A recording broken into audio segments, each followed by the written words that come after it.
Hey, this is Keith from Save the Rust. So we're in our basement workshop, kind of going through the projects, trying to refamiliarize ourselves with everything, where we left off because worked on them all last winter. Spring came, good weather came, back into the shop and worked on the bikes we ride on a daily basis. So just down here right now, trying to figure out, what do I start with because you kind of get down here and everything's been just left for 6 months and now I'm excited. Am I super excited? So one of the things was a couple weeks ago, I did a video and I was talking about, how I like riding in the, back roads, doing some gravel. It's kind of my thing. And I did a quad ride with some friends and someone on there commented that would be really cool to take a WLC on that same ride. And I actually been thinking about that for quite a few years.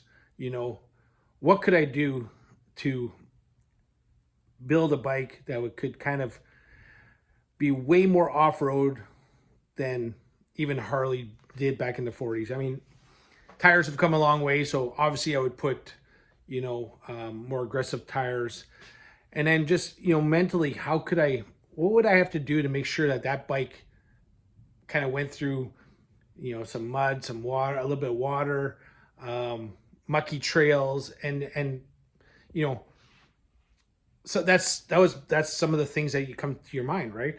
So in the end, this morning I want to see exactly what do I have that I could kind of put one together on the cheap, with stuff that I have already on hand. So follow along. Let's see what we have, and if it's possible, can we put that together? In the next over the winter or in the next year. So let's look at all these things we have. First off, here's a frame. I got this one last fall. I believe this is the one I got last fall. I went up to Alberta, Canada, a couple of provinces away with my kid, and we picked up this one and the second one. That's a 42 also. Again, and if you know me, you follow my channel and stuff, I love 45s. I think I counted, I have 11 45s. Not all running. Of course, these are 4 projects in the go. And we have another one down here that we're working on this winter. That's going to be finished this winter. Then I have the WLDR 1940. I got 2 Survey cars. I got the blue one that I ride that you've seen lots of videos on. My kid's got the 42, so we have 11 with his. And the bobber, the blue and white bobber. So yeah, if I count correctly, I got 11 45 motorcycles, not all running. So I've got a good frame here. It looks good. The only thing that stands out right now is it needs the pivot point for the seat, which I've got one here. So we'll have to put that on.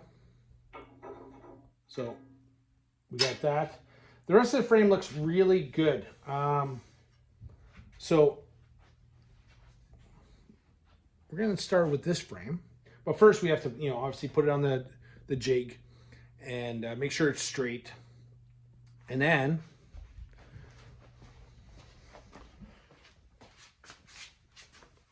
we're going to use this springer.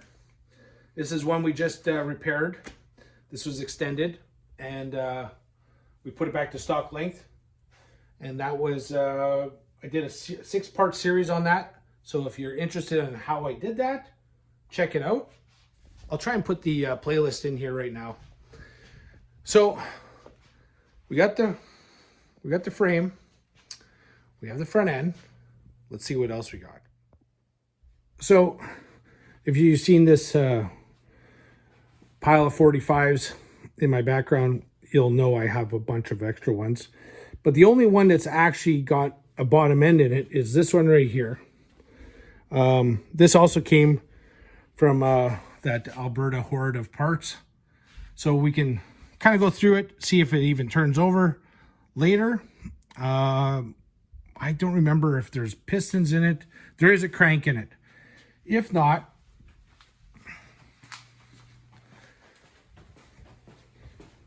I know one of these motors is I believe this one's complete. And I have no problem pulling that motor out and using one of the ones on the shelf, because this will have a completely rebuilt, restored motor anyway. So I don't need to use a complete one here. I can always grab one off the shelf and then build those. And then again, one of these is new old stock. I just don't remember which one. So we'll have to go through that and figure out. Then we get to the tanks. We'll start with tanks. I've got this tank here that needs some work, and there's one down there.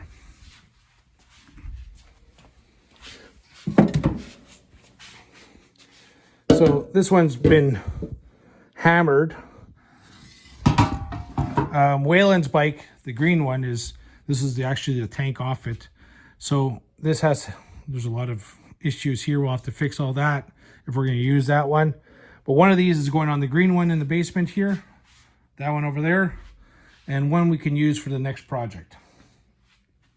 So we got frame, front end, and for sure a motor. Somewhere here, one of these. And a gas tank. Go on the shelf here.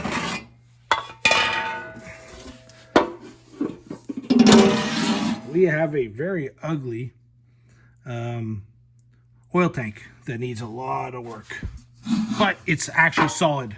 There's no rust at all. It just needs some love. You can see the original.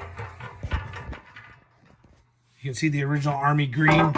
I got the embossed piece here in a display case.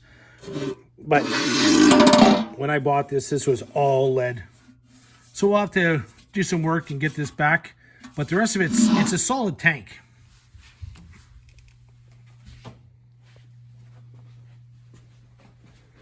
So then we go back to our parts hoard here. All in this row, that's transmission parts. So for sure, we have enough pieces to build a transmission. And again, for one of the restorations over there, I think I have about 2 or 3 or 4 complete transmissions that have never been taken apart. So we'll use one of those, and then one of these will actually get built for one of those other bikes. We also have a couple extra frames here. This one's bent. There's been someone played around and did some raking of the neck, and there's a lot of ugliness in here. This one's had some grinding done and some Bondo on it. I still have to blast it to make sure, you know, how good it is, and then put them on the frame tables, but never mind that. And we got some axles of kickstands and stuff like that, various parts, or some rocker parts. So we got a little bit of this, a little bit of that.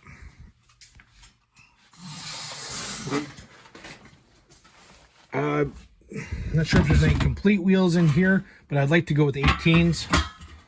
Yeah, there's one complete wheel there. If not, we've got hubs that we can put together. And again, there's a bunch of other parts in here. All kinds of stuff.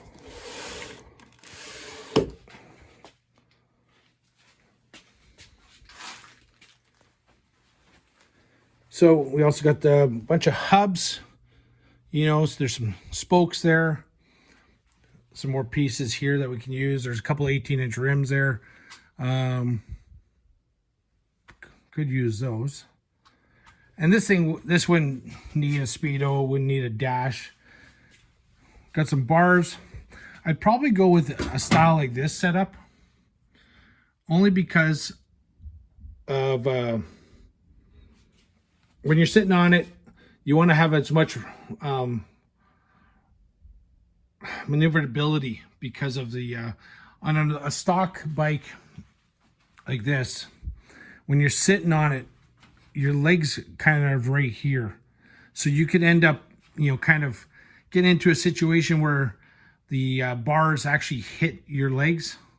So I would want to go with some higher bars, just so that it's a little bit more easier to maneuver, if that makes any sense. And we got, you know, for sure I've got some other pieces. We've got a back fender here. Got that about a year or two ago. That's just about perfect for what we're going to use. So, you know, good enough. So yeah, there's the transmissions we can use. We can pull one of those or those or those, one of them. And then seats, I'm sure I got one lying around. Probably have enough for a pogo. Front fender. We'll have one down there, like a stock one, but I don't know if we're going to use that.